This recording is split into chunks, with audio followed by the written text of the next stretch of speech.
Greetings, hello. This is Dr. Thomas Daffin again, speaking on my normal Sunday broadcasts about Brexit. Today is, an important day. It's the last Sunday before the vote in Parliament on Tuesday, which has been promised. So it's the 10th of March, Sunday the 10th of March. The vote is on the 13th. So it's kind of crunch time coming up, and we're coming up to some critical decisions in the British parliamentary life and in the whole history of the UK. I'm hoping, and I believe fervently, as I've said before, that it's going to be in the long-term best interests of everybody if this matter is returned to the British people in a second referendum.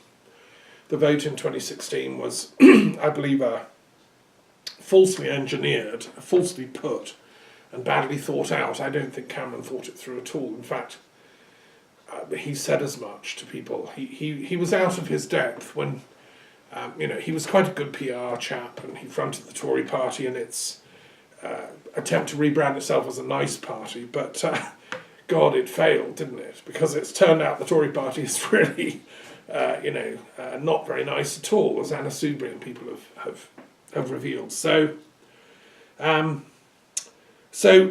lots going on in politics, but I'm going to be addressing, of course, again from a philosophical, metaphysical, indeed spiritual perspective.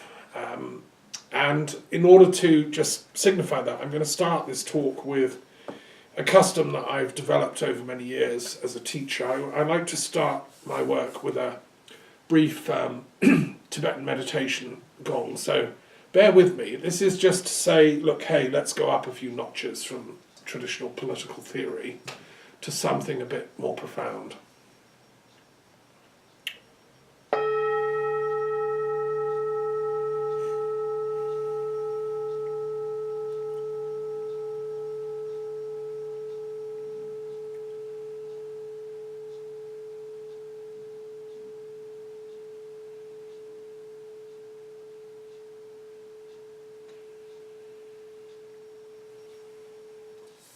So thank you. This is Tibetan Buddhist singing bowl. Makes some beautiful sounds. I have several of those, and I like to begin my talks with that sound wherever possible. Now, I've spoken in the last few weeks about why Brexit's a bad idea from the Irish perspective. I've spoken as chair of the Truth and Reconciliation Commission for Ireland and Britain.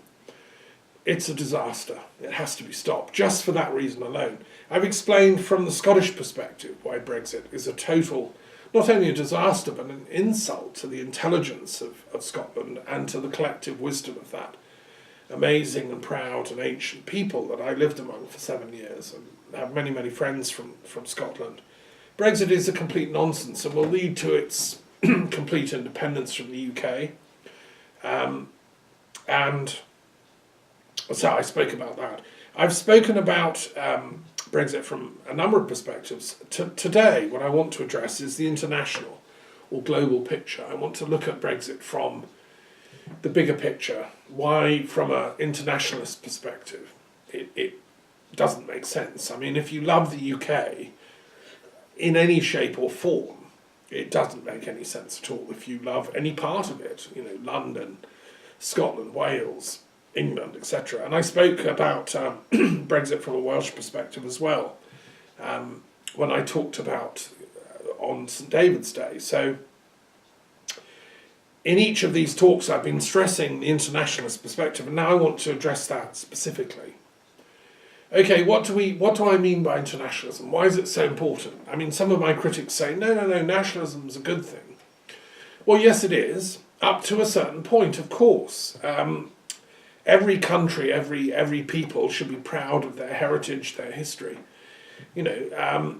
But my concern about political nationalism, or what Steve Bannon calls economic nationalism, is that it's a very, very blunt and oversimplistic, instrument, and it tends to create walls rather than trade routes. It's interesting because the word nationalism, I'm an etymologist among many other things, a linguist, and nationalism means the place into which you're born. It comes from the Latin word for being born.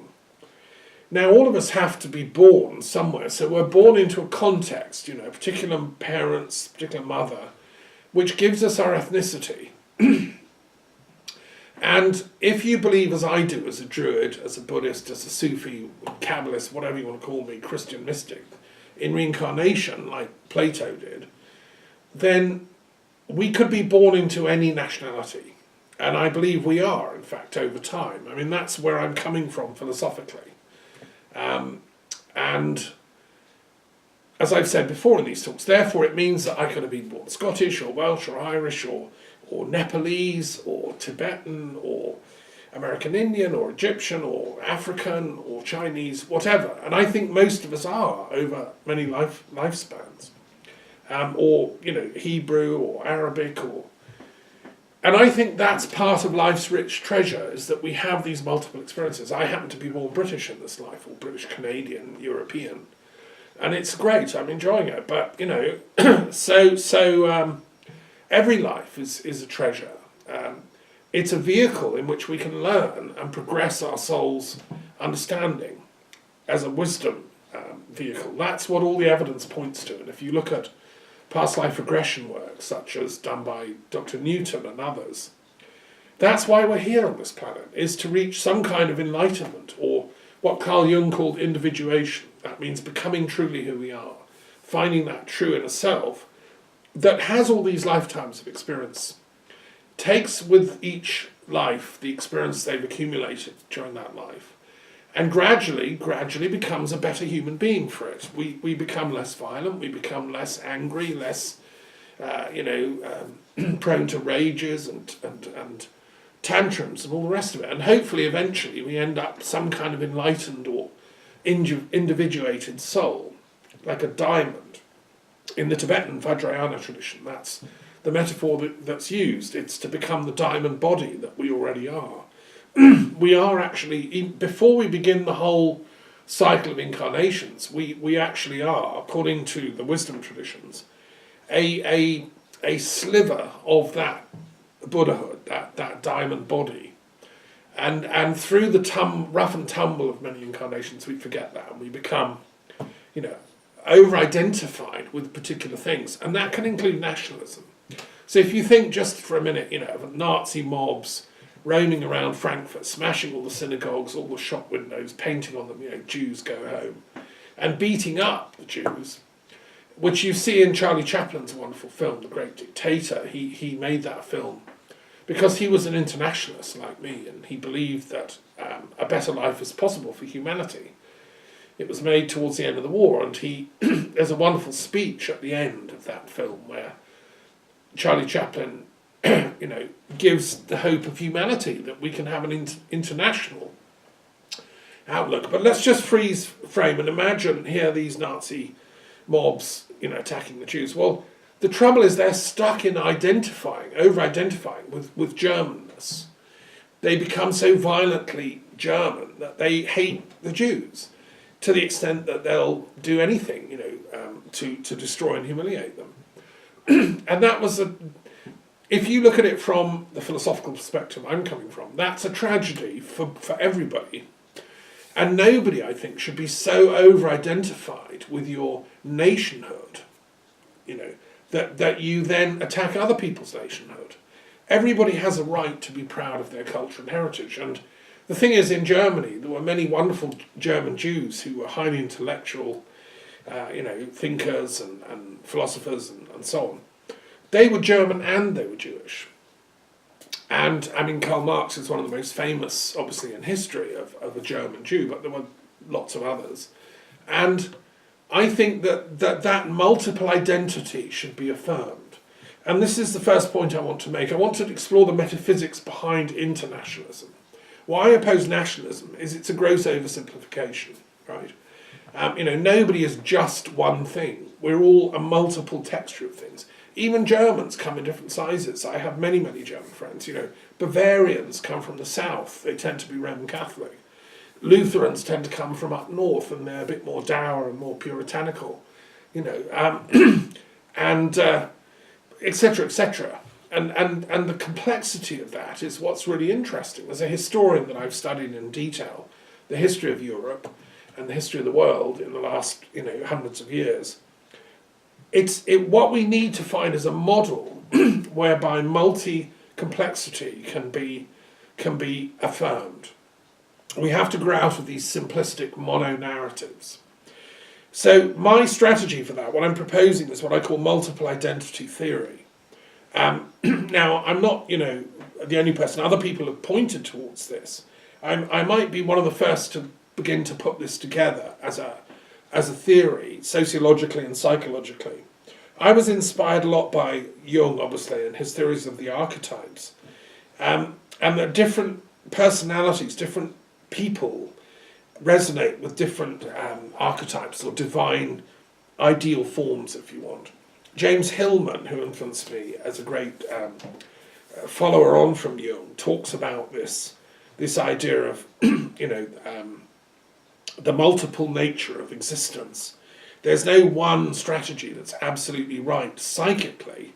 We all have the potential for exploring the multiple nature of existence. Assagioli, the great Italian inventor of psychosynthesis, who parted from Freud because of his lack of willingness to look at altered states and spiritual experience. Assagioli was Jewish, but Italian, from Florence, from a very ancient and wise tradition, and he later became friends with Alice Bailey, who was talking about the same kind of thing with her theory of 7 rays, rainbow theory, if you want.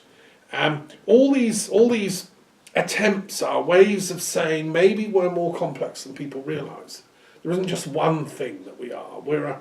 Heraclitus said we're a stream, a river, a current, an energy form in oscillating excitement. So this was Buddha's insight. When he awoke, he realised there's not just one thing called the self. There's a continual dialectical onward flowing river of experience, which is consciousness, which can be elevated to a high point of integral synthesis in which you can reflect the totality of everything. Consciousness has this trans-dimensionality about it. That's what makes it such amazing fun to be a human being. Now, but our psychology and our history, as a field of study has struggling to catch up with these new insights in psychology. That's why I developed in my PhD thesis the notion of transpersonal history. I took that as the starting point and said, we need to embrace these new insights into multiple identity theory and affirm that, and then re-look at history, because history is actually the narrative of all these souls in incarnation on their enlightenment journey, stumbling sometimes and falling down. Bismarck, great man, but made some mistakes, too much of a nationalist, got too arrogant. Henry VIII, ditto, got too arrogant. We need to reevaluate the life streams of these individuals in incarnation. And Rudolf Steiner did the same in his work on the Karma lectures, but that was, a long time ago. And science has moved on. We need to do this in a more sophisticated way. So multiple identity theory would argue that each of us is many identities and many nationalities. Because if it's true that we have these multiple lives, then we've been born literally in hundreds possibly of different life streams, different nationalities. And our soul is all of them, okay, simultaneously. And so it's not so to be just like the one thing is to crush one's actual spark of unique genius, the soul spirit. I think this is why so many kids nowadays, they're coming in as very advanced beings. They find education such a disappointment because the school system hasn't caught up with the sophistication of thinking that I'm talking about. Unfortunately, it's only just beginning to break through at university level. And so it's not in the curriculum of our history and studies and so on. I think it will be in 10, 20 years from now, and I'm going to come back to that point a bit later. For example, look at me. I'm just using myself as an example. I'm Canadian. I was born in Canada. I have a Canadian passport. I'm British. My parents were British citizens. I've lived in Britain for most of my life. well, for a lot of it. So I identify with the UK. I love it. I've travelled and lived in Wales. So I very much identify with the Welsh current of my heritage. I lived there for 10 years. I have relatives who are Welsh, and I know the country intimately. I lived in Scotland for 7 years. I feel 100% committed to Scotland as a country, as a project. I understand the Scottish psyche, and also to Ireland. I also have some, a quarter Irish of my heritage on my father's side, and I've travelled a lot in Ireland to all different parts, and that's why I was inspired to set up this Truth and Reconciliation Commission for Ireland and Britain. I understand the Irish, and also since coming to France, I understand the diaspora of the Irish, the reason most of these great Catholic intellectuals came to Rome, came to Douai, came to Louvain, came to take refuge in Britain, because they were in Europe, because they were being hunted down by Cromwellian Puritan types in Ireland for being Catholic. So I'm also a Christian. I'm also some kind of a universalist Christian. So I'm a kind of Catholic. I'm a baptised, Christian. I was baptised at King's College at the University of London when I was a student there in the 80s, and I regard myself as a member of the Universal Church, not any one sect or branch. I try to be loyal and faithful to my readings and understandings of those profound teachings. And I regard myself as a Catholic, but also as a Protestant, because I understand why the Protestants had to protest against some of the abuses that were going on in the name of the Church at the time. And I regard these as two dialectically coterminous terms, Catholic and Protestant. You need them both. But I'm also a Gnostic. I believe, like Giles Quispel, that the undercurrent of European Christianity, the most interesting, is the Gnostic, which can be Catholic, Protestant, and Hermetic, and to do with the mystery transmissions of Christianity. This is why I'm interested in Mary Magdalene studies, and set up a society for that, and we have a conference every year.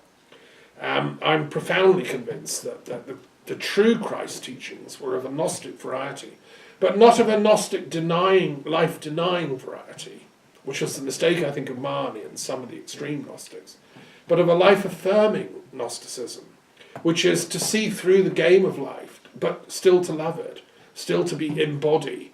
So to love the natio, the birth, but also to remain with the unborn. And so, but I'm also a Druid. I've spent years studying the wisdom of Druidry. I've met many senior Druids. I've been initiated into various Druid currents and streams, and I've done a lot of work with the Druid community and the Celtic diaspora. I'm running now the European Council of Druids, and I'm the peace officer of the British Council of Druids, and carry that responsibility quite seriously. I've done countless mediations to do with Stonehenge and sacred sites around Britain, and now in Europe. And the reason I like the Druids is because they were the internationalists of the original Europeans in Northwest Europe. To be a Druid, you have to travel. You had to go and meet other Druids. You couldn't just stay in your tribe, in your valley. You had to go and travel. And the Celts were in everywhere, from the north of Scotland and Ireland to the Balkans, the Danube. The old cities of old Europe, Vienna, Belgrade, Brussels, Paris, most of the cities of France were all Druid foundations. Even Milan, North Italy, the Druids were there. So actually the Druids are the secret key to the internationalism that lies at the heart of Europe. And of course I resonate with that. But I'm also Buddhist. I've taken Buddhist initiation, and I'm on that diamond path of the search for enlightenment. And I took a bodhisattva vow when I was 19 with a Tibetan Lama to reach enlightenment this lifetime for the benefit of all other beings, not just for myself, for all beings, right? And so I'm still on that path too. I've also taken a Sufi initiation, and I adore the Sufi tradition. I'm enrolled in the school of the lovers of God, the beloved, and I will be with Ibn Arabi and Rumi and the rest of the team, till the end of time. But I'm also, and I've done a commentary on the Quran, and I've studied, Islamic thought a great deal. And, if you're interested, read my commentary on the Quran. But I'm also a Kabbalist and believe deeply in the wisdom of Isaac Luria and the Kabbalist traditions, which I was never taught about in school. I've discovered all this stuff independently in my own academic and spiritual journeyings. And I've met many Kabbalists and worked with them and done workshops and read and communed and meditated and been to the tomb of Luria in Israel. I've been to Safat, which is the great city of the Kabbalah where he lived. And and by the way, the Kabbalah is one of the other methodologies which explains multiple identity theory, because the Kabbalah says reality isn't just one thing. It comes in these 10 sephirot, which you can map with the 7 rays of Alice Bailey or other kind of multiple theories, or the chakras, if you want. The chakras of Tantra and the sephirot of the Kabbalah go back, in my opinion, to a prehistoric common core. I've worked out in the shamanic days, 20,000 BC, the tribes that became the Hamito-Semitic people and the tribes that became the Indo-European people must go back to a common core. And they had this tradition based on the shamanic tree of life teachings. I'm also a shaman, by the way. I'm known as Rainbow Eagle in the shamanic path. The path to reality was multiple up the tree of life and out of body. And that's the shamanic wisdom teachings, which lie at the heart of the Kabbalah and the Indo-European teachings like the runes and the Sanskrit Vedic teachings, which also go back to a common root, and to the Druidic Ogham teachings, the Celtic teachings. So, wow, I stumbled upon the interconnections here. They're amazing. And I was doing a lot of this work at the castle in Scotland, and I wrote a book called The Kabbalah Runes, in which I proved, I think, linguistically and metaphysically, what I'm saying, that there is a common core to the Kabbalah and the runes, and the Vedic mantras, and the Ogham, that takes us back to a primordial cultural epoch around about 20,000 BC, when these sounds that I'm using, this speech form, was being pioneered by ancestral tribes to both the Hebrew and the Norse and the Anglo-Saxon and the Indian and the Sanskrit users and so on, and the Arabs and the ancient Egyptians. And I think there's enough evidence, I strongly submit to any academic expert in linguistics wants to read my book, any philologists who's got a big enough mind to actually read the book. Because unfortunately so many academics now are so micro-educated that they're just like cogs doing one thing in a factory of knowledge. I'm interested in the overview, the bigger picture. If there are any philologists out there, and there are a few, I reference them in the book, they're actually saying the same thing, that mankind's languages must go back to common root. I haven't taken it further back to the links with China and Japanese and so on, although I'm sure they can be discovered. I was very humble. I'm only interested in the Hamito-Semitic Indo-European links. But that itself is mind-blowing, because it means that the Kabbalah and the runic systems go back to a common root. Now, and the Druid. Now that's very interesting, because that's exactly what the Druid teachings say. The Druid teachings were founded by Phineas Farsave, who was the mysterious founder. He's like the Hiram Abiphis to Freemasonry. So Phineas Farsave is to Druidry.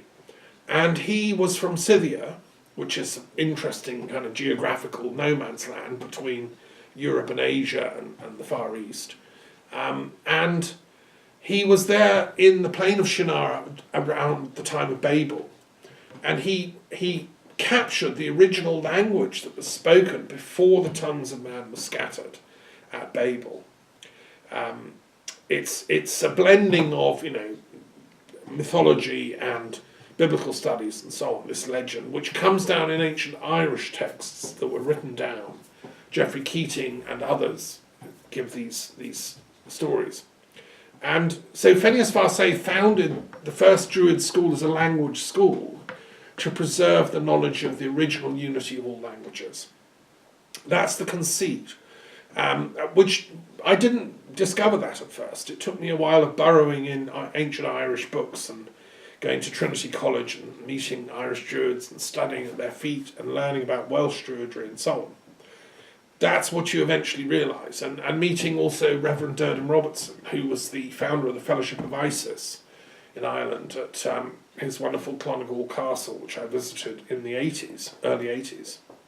He put me on to some of these traditions. So, yes, the Druids knew that the primal unity of all cultures and languages is the wisdom that the Druids nurture. So of course I resonate with that. Now, and, right? So the logic here, and that's just me, but I mean, I'm sure that there are thousands, millions of people with as complex a story as I've got. I mean, I'm not unique, I'm just one of many. We're all multiple journeying souls navigating through existence. And we learn and we study and we interact with different teachers, we have different experiences, we fall in love, we learn from our partner, certain things. That's life. Life is complex, but that's what makes it so beautiful. I'm also a father, I have 3 beautiful daughters. I'm a teacher, I'm a poet, I'm a musician, etc., etc. So, and I'm also a European. Because I live in France, I've always studied European history. My degree is in European and world history. I'm an expert in the history of European culture and philosophy and religion and world culture. And I've travelled to pretty much every country in Europe. I have many, many friends scattered around. Now I run the European Peace Museum here in France. And I'm the European coordinator for the World Intellectual Forum. So, I have multiple identities. And I know that so do we all, deep down. So this is my metaphysical rejection of nationalism. Which national label am I going to wear? I can wear them all, and I do at times. I'm an internationalist. You could call me a cosmic internationalist because I think the human soul exists on many different planes of being. But I think we all are. So what we need as human beings is to think up a new kind of political theory that embraces that multidimensionality and that internationalism. We shouldn't be happy to be some kind of thug wandering the streets saying, I'm British, I'm German, let's fight. That's so passé, my friends. We've got to grow out of that nonsense. And that's why I regard Brexit as what? Where did that come from? It's a totally ignorant regression to some kind of primordial fantasy of I don't know, is it English nationalism? Some kind of, it's a fantasy land, because I'm English too, and I'm proud to be English, but I'm an English internationalist. My parents were English, culturally from Yorkshire, Warwickshire, have a family tree going back a long way on both sides. But this is a different kind of Englishness. It's an internationalism that to me is the best of what Englishness is about. I'm trying to write a book about the history of the English in India, or the British Raj, and at its best, the British Raj was an amazing thing in India for everybody's benefit, actually, although there were some terrible things that it did, and but it also made possible modern India and Gandhian philosophy, and Aurobindo, who went to Cambridge.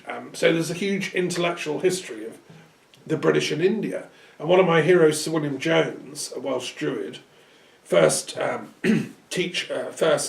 learner of Sanskrit, he worked out the Indo-European language family because he could speak Welsh, Persian, he learned, Arabic, Greek, Latin, and so on. And then he taught himself, or had a Brahmin teach him Sanskrit in the late 18th century, when he was in Calcutta as the chief judge of the British legal system in India. And he thought, quite rightly, it's wrong to give judgments and so on over people if I don't understand their legal system. So he wanted to read the laws of Manu and study Sanskrit law, which he did. And it hit him like a bolt of lightning, hey, we're all one big dispersed culture. And he wrote an amazing poem about the British Druid gods and goddesses marrying up with the Hindu gods and goddesses of the Himalayas. There was a kind of falling in love happened between the Celtic deities, which he was a bearer of as a Druid, and the Hindu deities. Now, this is the kind of savant that the British culture stands for. It's a wisdom tradition, which thrives and welcomes multiple identity theory because it's based on love. It's based on and instead of either or logic. And the great proponent of this is Nagarjuna in Buddhist logical terms. Nationalism, in the sense that Brexit is proposing, is based on either or logic. Either you're British or you're European. I mean, that's just ridiculous. I'm both, right? I'm a Nagarjuna person. I practice and. I'm British, I'm European, and I'm Scottish, and I'm Welsh, and I'm English, and I'm Canadian. And I'm a Christian, so I belong to the kingdom of God. And I'm a Buddhist, so I belong to the kingdom of the Buddhas. And I'm a Sufi, so I belong to, the garden. And I'm a Kabbalist, so I belong to, the paradise world, etc., etc., etc. And so do we all, my friends. That's the point. I'm saying, wake up. Let's get on the team of this multiple, identity theory, which is premised on and love. The only word that we can describe ultimately that connects all this is love. Because if you truly love someone or something or some culture, you become it, you identify with it, you mirror it. And so we are all the constant mirrorings of all these multiple identities that we embrace. And to me, the European Union, for all its sins and crimes and its, ridiculous, actually is an attempt to ground that multiple identity theory in the real world. By being a European, by knowing that European Union is there, I know that I'm backed up. I can't be just hauled off and put in prison for thinking. I have certain rights. I have social rights and intellectual rights. I have freedom of religion. I have the freedom of not to be, put into a dungeon and tortured. Etc., etc. Now, there are many countries in the world that don't have those rights, and there are tremendous things being done in those countries, like in Saudi Arabia, like in other parts of the Middle East, like in, God forbid, but parts of contemporary America,